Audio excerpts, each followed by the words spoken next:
Hello students, પ્રથમ ચેપ્ટરનું આ આપણો ત્રીજો લેક્ચર છે.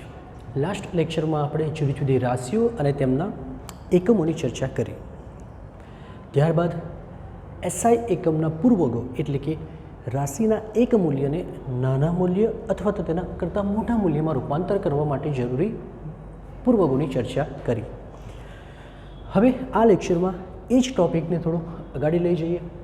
એક ક્વેશ્ચન જોઈ લઈએ. ક્વેશ્ચન છે કે 2400 લીટર બરાબર કેટલા મીટર ક્યુબ થાય?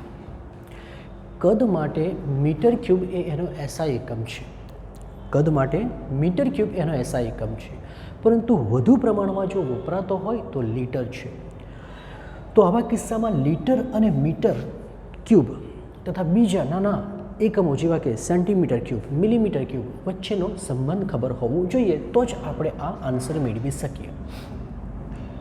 ઓકે, આ જ રીતે આપણે આને સેન્ટીમીટર ક્યુબમાં પણ કન્વર્ટ કરીશું અને આ જ રીતે આપણે આને ડેસીમીટર ક્યુબમાં પણ કન્વર્ટ કરીશું. તો આના માટે જરૂરી છે ત્રણે વચ્ચેનો સંબંધ. આ સંબંધ ખૂબ અગત્યનો છે. ચલો, 1 litre is equal to 1×10⁻³ metre cube થાય. 1 litre is equal to 1 decimetre cube થાય અને 1 litre is equal to 10⁻³ centimetre cube થાય. વધુમાં 1 litre is equal to 1000 ml અને 1000 ml is equal to 1000 centimetre cube થાય. કારણ શું છે? કારણ છે કે 1 ml બરાબર 1 સેન્ટીમીટર ક્યુબ હોય, તો પછી 1000 ml બરાબર 1000 સેન્ટીમીટર ક્યુબ એટલે કે 10⁻³ સેન્ટીમીટર ક્યુબ. તો 1 લીટર બરાબર કેટલા સેન્ટીમીટર ક્યુબ થશે? 10⁻³ સેન્ટીમીટર ક્યુબ. એ જ રીતે આપણે આ બધા સંબંધો પણ સાબિત કરી શકીએ. જો કે સાબિતીની જરૂર નથી, આપણે સંબંધો યાદ રાખવા છે. હવે આપણો ક્વેશ્ચન છે કે 2400 લીટર ને આપણે મીટર ક્યુબમાં ફેરવવાનું છે. ચાલો તો પ્રથમ આન્સર લઈએ. 2400 લીટર બરાબર 1 લીટર બરાબર 10⁻³ મીટર ક્યુબ. તો પછી શું કરીશું? આ જે 2400 છે એને 10⁻³ વડે ગુણી કાઢીએ તો એ લીટરની જગ્યાએ શામાં રૂપાંતર પામશે? મીટર ક્યુબમાં. ચલો, -3 નો મતલબ શું થશે? 1000 વડે ભાગવાનું અને 1000 વડે ભાગીએ તો જવાબ શું આવશે? 2.4 મીટર ક્યુબ. તો એક આન્સર મળી ગયો. એ જ રીતે આપણે બીજું આન્સર લઈએ. લીટરને આપણે ડેસીમીટર ક્યુબમાં ફેરવીએ. ડેસીમીટર ક્યુબમાં તો જરા જુઓ સંબંધ શું છે? 1 લીટર બરાબર 1 ડેસીમીટર ક્યુબ. તો પછી 2400 લીટર બરાબર કેટલા ડેસીમીટર ક્યુબ? તો બસ 1 વડે ગુણવાનું, અને 1 વડે ગુણો કે ન ગુણો બધું સરખું જ છે. માટે આ આન્સર શું બનવાનો? 2400 ડેસીમીટર ક્યુબ. તે જ રીતે આપણે આને સેન્ટીમીટર ક્યુબમાં ફેરવીએ. ચલો, લીટર બરાબર, ચલો બોલો, 1 લીટર બરાબર કેટલા સેન્ટીમીટર ક્યુબ છે? 10⁻³ તો આ સંખ્યાને તમારે 10⁻³ વડે ગુણવું પડશે, તો તે સેન્ટીમીટર ક્યુબમાં રૂપાંતર પામશે. એટલે કે ફાઇનલ આન્સર આવશે, આપણે આ 2 ઝીરોને અહીં આપી દઈએ તો એ બની જશે 24×10⁵ સેન્ટીમીટર ક્યુબ. તો આ કદ માટેનો અગત્યનો સંબંધ છે જે યાદ રાખવાનો છે. આપણે કેલ્વિન અને ફેરનહીટ વિશે પણ જોઈ ગયા. તો હવે આપણે લખીશું કે 68 ફેરનહીટ 68 8 ફેરનહીટ અથવા તો 60 લઈ લો. ચલો 60 ફેરનહીટને અંશ ફેરનહીટને સેલ્સિયસમાં અને એને જ કેલ્વિનમાં ફેરવવાનું છે. કઈ રીતે ફેરવીએ? આપણી પાસે કિંમત છે 60 ફેરનહીટ, એને આપણે અંશ સેલ્સિયસ અને કેલ્વિનમાં ફેરવવાનું છે. આપણી પાસે બે સંબંધ છે, એક ફેરનહીટ બરાબર 9/5 અંશ સેલ્સિયસ વત્તા 32, આ એક સંબંધ છે. અને બીજો સંબંધ છે કેલ્વિનનો, કે કેલ્વિન બરાબર અંશ સેલ્સિયસ વત્તા 273.15. તો આ બંને સંબંધનો ઉપયોગ કરીશું.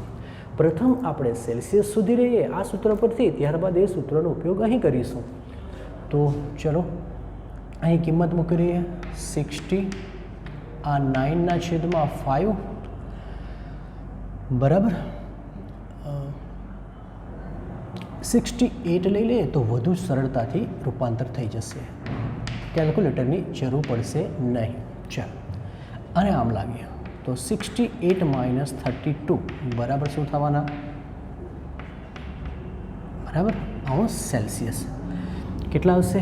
36. 36ને 5 વડે ગુણી કાઢીએ અને 9 વડે ભાગી કાઢીએ તો બની જશે સેલ્સિયસ. ચાલો આ કેટલા બનશે? બોલો 9 ચોક 36, 5 × 4 આવશે 20. એનો મતલબ કે અંશ સેલ્સિયસની કિંમત કેટલી આવી? 20. હવે આ કિંમત આપણે આ સૂત્રમાં મૂકી કેલ્વિન મેળવી દઈએ તો આ જવાબ કેટલો આવી ગયો? 20. ચાલો કેલ્વિન બરાબર અહીં કેટલા મૂકીશું? 20 વત્તા 273.15 એટલે કે 293.15 કેલ્વિન આન્સર આવે છે. તો આમ આ બંને સૂત્રનો ઉપયોગ કરી તાપમાનના કોઈ પણ એકમનું મૂલ્ય મેળવી શકીએ. કોપી કરી દો.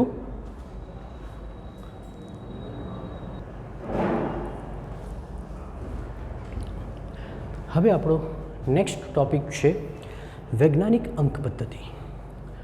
તો રસાયણ વિજ્ઞાનમાં જ્યારે તમે કોઈ પ્રયોગ કરો, પ્રયોગ કર્યા બાદ અવલોકનો મેળવો તો અવલોકનોની ગણતરી કરવી પડે.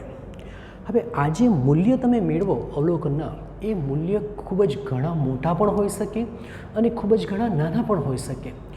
તો આવા મોટા મૂલ્ય અને નાના મૂલ્યોનો સરવાળો, બાદબાકી, ગુણાકાર, ભાગાકાર કરવા જઈએ તો તેવા કિસ્સામાં ભૂલ થવાની શક્યતા રહે અને વારંવાર મોટા મોટા મૂલ્ય લખવું પણ કંટાળાજનક બને. તો તેથી એક પદ્ધતિ નક્કી કરવામાં આવી છે જેમાં અંકને એક જ પ્રમાણે લખવામાં આવે અને એ પદ્ધતિનું નામ છે વૈજ્ઞાનિક અંક પદ્ધતિ. કેવી રીતે લખવામાં આવે? બહુ સરળ છે. ધારો કે આપણી પાસે કિંમત છે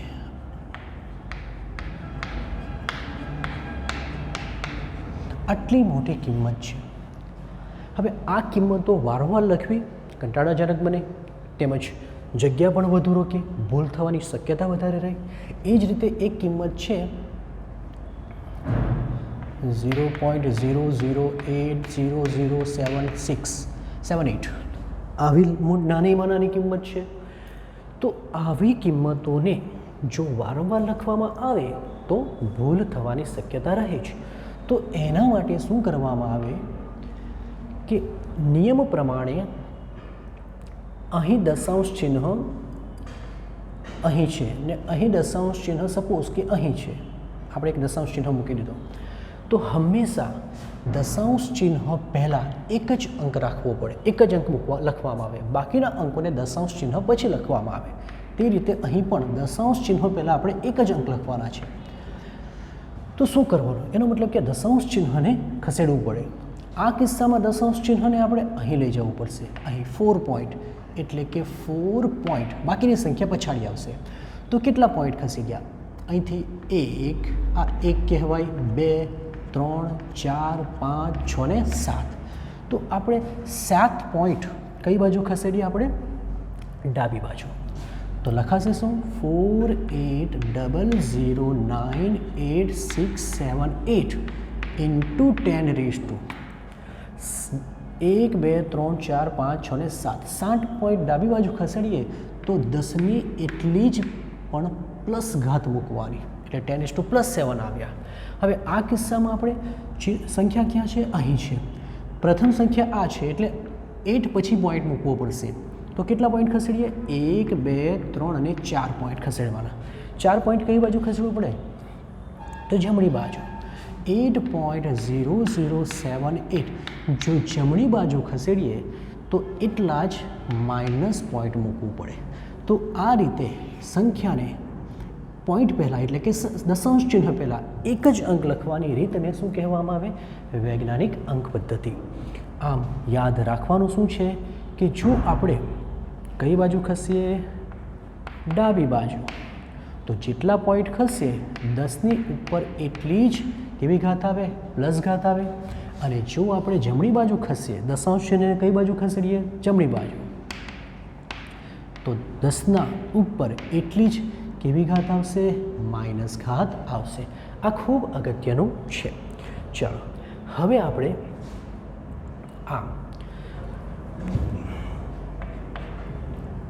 આજે વૈજ્ઞાનિક અંક પદ્ધતિ પ્રમાણે જે સંખ્યા મળે છે એ સંખ્યાનો સરવાળો અને બાદબાકી કઈ રીતે કરવામાં આવે, ત્યારબાદ ગુણાકાર અને ભાગાકાર કઈ રીતે કરવામાં આવે, તો તેની ચર્ચા કરીશું. તો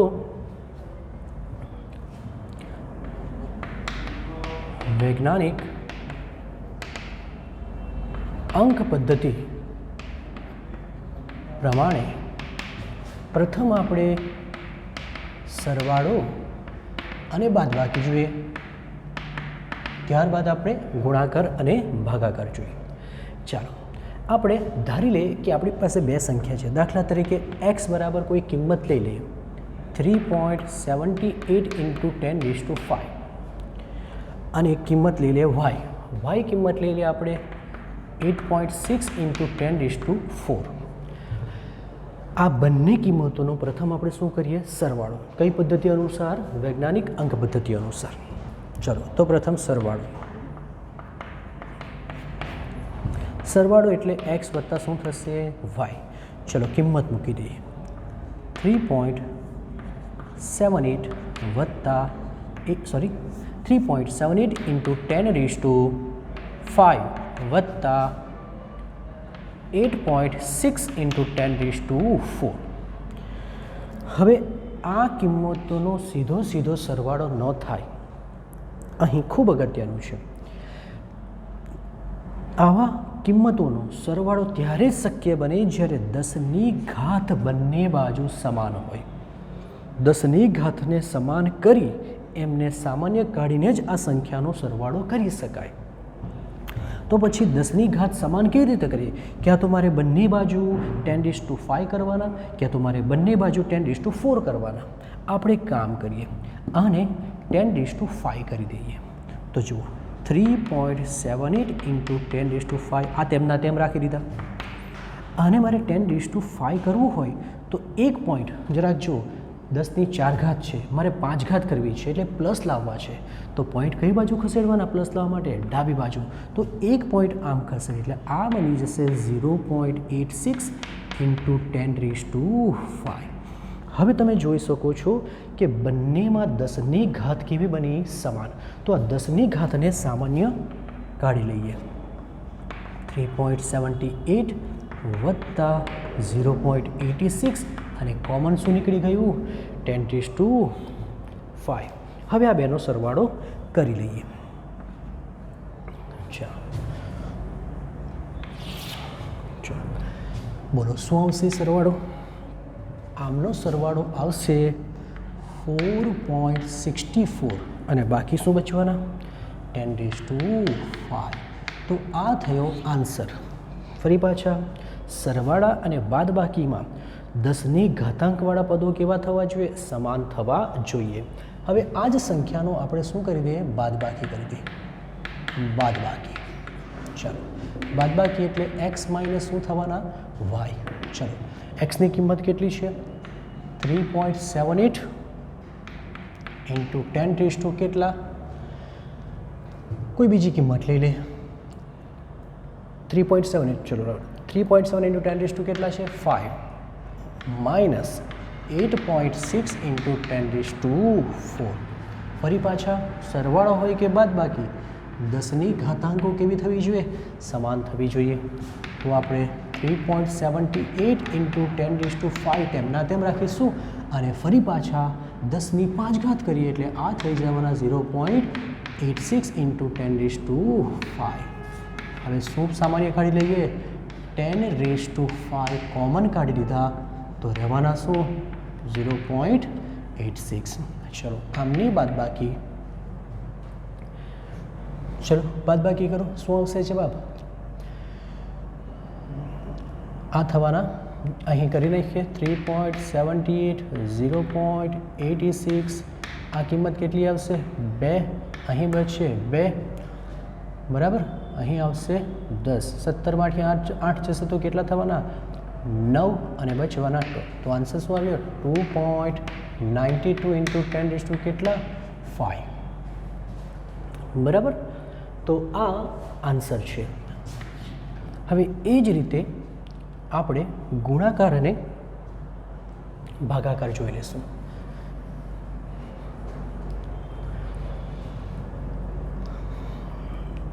હવે વૈજ્ઞાનિક અંક પદ્ધતિ પ્રમાણે ગુણાકાર અને ભાગાકાર, સરવાળા બાદબાકીનો નિયમ કે 10ની ઘાતાંકવાળા પદો કેવા થયો છે? સમાન થવા જોઈએ. ઓકે, આપણે ફરી પાછા એક સંખ્યા લઈ લઈએ. ગુણાકાર કરવું છે તો એ સંખ્યા લઈ લઈએ આપણે. x બરાબર 5.6 × 10⁵ રાખીશું અને y બરાબર 6.9 × 10⁸ રાખીશું. આપણે આ બંનેનો ગુણાકાર કરવો છે. ચલો, ગુણાકાર મતલબ શું? x ગુણ્યા શું થશે? y. એનો મતલબ કે 5.6 ગુણ્યા 10⁵ ગુણ્યા 6.9 ગુણ્યા 10⁸. હવે ગુણાકાર ભાગાકારમાં 10ની ઘાતાંકવાળા પદો સમાન હોવું જરૂરી નથી.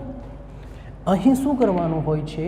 સંખ્યાનો ગુણાકાર સંખ્યા સાથે, એટલે 5.6 ગુણ્યા 6.9 અને 10ની ઘાતાંકોનો ગુણાકાર 10ની ઘાતાંક સાથે.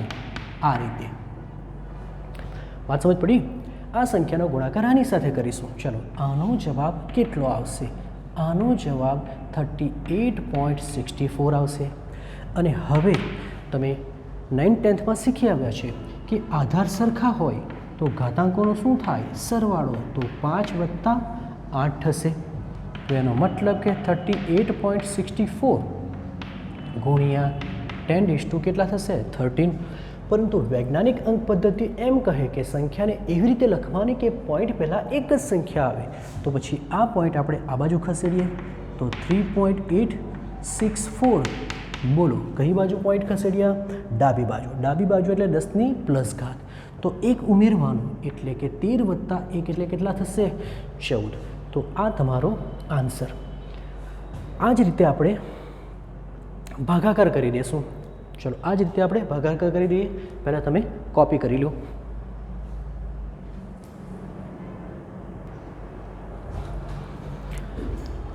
હવે આપણે ભાગાકાર કરી દઈશું.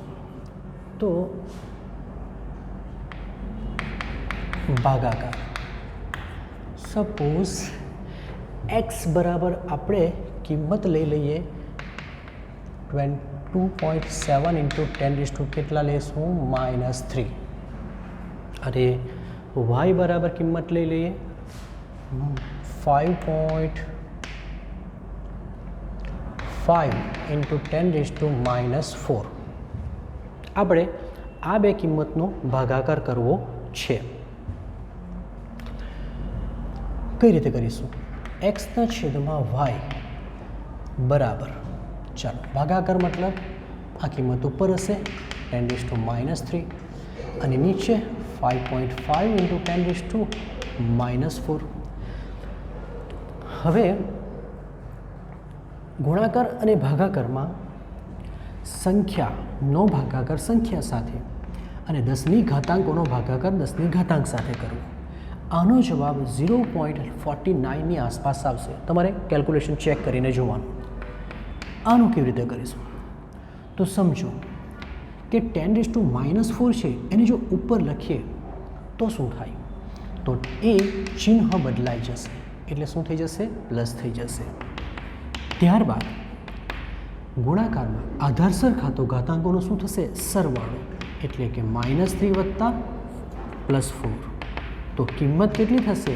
આ 1 થશે. ફરી પાછા દશાંશ ચિહ્ન ક્યાં હોવું જોઈએ? તો સંખ્યા પહેલાં દશાંશ ચિહ્ન પહેલાં એક જ સંખ્યા હોવી જોઈએ. એટલે આને આમ ખસેડ્યું તો 4.9 × 10⁻1 તો હતા જ. આપણે કઈ તરફ ખસેડ્યું છે? બોલો કઈ તરફ ખસેડ્યું છે? આપણે એને જમણી તરફ ખસેડ્યું છે. જેટલા પોઈન્ટ ખસેડીએ એટલી માઇનસ ઘાત આવે. તો 4.9 10ની 1 ઘાત અને 10ની -1 ઘાત, 1 - 1 0. એનો મતલબ કે આન્સર આવશે 4.9. હવેનો ટોપિક છે અવલોકન કરેલા મૂલ્યોની પરિશુદ્ધતા અને ચોકસાઈ. પરિશુદ્ધતા અને ચોકસાઈ ખૂબ અગત્યના બે શબ્દો છે કે આપણે જે મૂલ્ય માપીશું પ્રયોગશાળામાં, આ બધી પ્રાયોગિક માહિતી છે. આપણે જે પ્રયોગશાળામાં મૂલ્યો માપીએ એ મૂલ્યો સાચા જ હશે અથવા તો સાચા મૂલ્યની કેટલે નજીક હશે, બરાબર? એને દર્શાવવા માટે બે શબ્દો છે, પરિશુદ્ધતા અને ચોકસાઈ. પ્રથમ તો આપણે બંનેની વ્યાખ્યા લખીએ અને ત્યારબાદ ઉદાહરણ દ્વારા સમજીએ કે કોને પરિશુદ્ધતા કહેવાય અને કોને ચોકસાઈ કહેવાય. તો ચોકસાઈ સિમ્પલ શબ્દો છે. ચોકસાઈ એટલે શું? માપેલા મૂલ્ય, આપણે જે મૂલ્ય માપીએ એ સાચા મૂલ્યની કેટલે નજીક છે, સાચું મૂલ્યથી કેટલે દૂર છે અથવા કેટલે નજીક છે એ દર્શાવતી રાશિ એટલે ચોકસાઈ. લખીશું માપેલા મૂલ્યો સાચા મૂલ્યથી કેટલે નજીક છે તેને ચોકસાઈ દ્વારા દર્શાવાય છે. એટલે ચોકસાઈ શું છે? શું દર્શાવે? કે સાચા મૂલ્ય, માપેલા મૂલ્યો સાચા મૂલ્યથી કેટલે નજીક છે. એ જ રીતે પરિશુદ્ધતા શું છે? પરિશુદ્ધતા તો માપેલા મૂલ્યો એકબીજાથી કેટલે નજીક છે તેને પરિશુદ્ધતા કહે છે અથવા પરિશુદ્ધતા વડે દ્વારા દર્શાવાય છે. સમજાવું છું. ધારો કે આપણી પાસે એક લોખંડનો ટુકડો છે. ધારો કે એક લોખંડનો ટુકડો છે જેનું વજન 1.95 ગ્રામ છે. આ એનું સાચું મૂલ્ય છે. હવે આ ટુકડાને 3 જુદા જુદા વિદ્યાર્થીઓને આપીને શું કરવા કીધું? એનું વજન કરવા કીધું. તો આપણી પાસે વિદ્યાર્થીઓ છે A, B અને C. આ વિદ્યાર્થીઓ આ ટુકડાનો શું કરે છે? વજન કરે છે. એટલે કે પ્રયોગ કરે અને અવલોકનની નોંધ કરે. એ 3 વાર પ્રયોગ કરે છે, 3 વાર વજનમાં આપે છે. ચાલો પ્રથમ વિદ્યાર્થીની વાત કરીએ. તો વિદ્યાર્થી આનું વજન કરે ત્યારે એકવાર એને વજન મળે 1.88, એની ભૂલ હશે, જે હોય તે. બીજી વાર વજન કરે તો એનું વજન મળે 2.00. ત્રીજી વાર વજન કરે તો એને વજન મળે 1.91. તો આમ 3 વાર એના મૂલ્યો આ રીતે મળે છે, આટલા ગ્રામ મૂલ્ય મળે છે. હવે વિદ્યાર્થી બી વજન કરે છે, 3 વાર મૂલ્યો નોંધે છે, 1 2 અને 3 વાર. પ્રથમ વાર મૂલ્ય મળે છે 1.90, બીજી વાર મૂલ્ય મળે છે 1.91 અને ત્રીજી વાર મૂલ્ય મળે છે 1.90. જ્યારે વિદ્યાર્થી સી માપે છે ત્યારે એનું મૂલ્ય મળે છે 1.95, 1.94, 1.95. તો હવે તમે જુઓ કે વિદ્યાર્થી એના જે મૂલ્ય છે એ સાચા મૂલ્યથી ખાસા દૂર છે. આ 1.95 છે ને આ તો 88 છે, આ 2.00 છે ને આ 1.91 છે. તો એનો મતલબ કે સાચું મૂલ્યથી આ ઘણા દૂર છે. તો ચોકસાઈનો મતલબ શું હતું કે માપેલા મૂલ્યો સાચા મૂલ્યથી કેટલા નજીક છે. તો આના મૂલ્ય તો માપેલા મૂલ્યથી નજીક છે જ નથી. તો એનો મતલબ એ થઈ ગયો કે એના મૂલ્યો કેવા નથી, ચોક્કસ નથી. ચોક્કસ નથી કારણ શું છે, માપેલા મૂલ્યથી દૂર છે. હવે આપણે એ જોઈએ કે શું વિદ્યાર્થી એના મૂલ્યો પરિશુદ્ધતા ધરાવે. તો પરિશુદ્ધતાનો મતલબ શું હતું કે માપેલા મૂલ્યો એકબીજાથી કેટલા નજીક છે. તો તમે જો 1.88 પછી તો ક્યાં 2.0 અને ફરી પાછો ક્યાં 1.91. તો એકબીજાથી બી ખાસા દૂર છે. એનો મતલબ કે વિદ્યાર્થી એના મૂલ્યો ચોક્કસ નથી તેમજ પરિશુદ્ધ પણ નથી. ક્લિયર? ચાલો વિદ્યાર્થી બી માટે શું કહેશું. વિદ્યાર્થી બીના મૂલ્ય જોઈએ. 1.90, 1.95 દૂર કહેવાય, 91 અને 95 છે એ પણ દૂર કહેવાય, અને 90 કહેવાનો મતલબ કે આના મૂલ્ય સાચા મૂલ્યની નજીક નથી. તો વિદ્યાર્થી બીના મૂલ્યો કેવા નથી, ચોક્કસ નથી. પરંતુ તમે જુઓ આ મૂલ્યો એકબીજાથી ખૂબ નજીક છે. 90, 91, 90 બહુ ઓછો ફેરફાર છે. એકબીજાની ખૂબ નજીક હોવાથી એ કેવા કહેવાય, પરિશુદ્ધ કહેવાય. પરંતુ પરિશુદ્ધ છે તો ચોક્કસ નથી પરંતુ પરિશુદ્ધ છે. હવે વિદ્યાર્થી સી માટે શું કહીએ. વિદ્યાર્થી સીના મૂલ્ય જોઈએ તો સાચા મૂલ્યની બી બહુ નજીક છે, લગભગ સેમ જ જેવા છે અને એકબીજાથી પણ ખૂબ નજીક છે. માટે વિદ્યાર્થી સીના મૂલ્યો ચોક્કસ અને શું કહેશું, પરિશુદ્ધ છે. આમ માપેલા મૂલ્યો ચોકસાઈ ધરાવે કે નહીં એ કેવી રીતે જાણી શકાય. તો માપેલા મૂલ્યો સાચા મૂલ્યની કેટલે નજીક છે એ ચકાસીને આપણે કહી શકીએ ચોકસાઈ છે કે નહીં. માપેલા મૂલ્યો પરિશુદ્ધ છે કે નહીં કેવી રીતે જાણી શકાય. તો આપણે માપેલા મૂલ્યો એકબીજાની કેટલે નજીક છે એના પરથી આપણે જાણી શકીએ. કોપી કરી લો.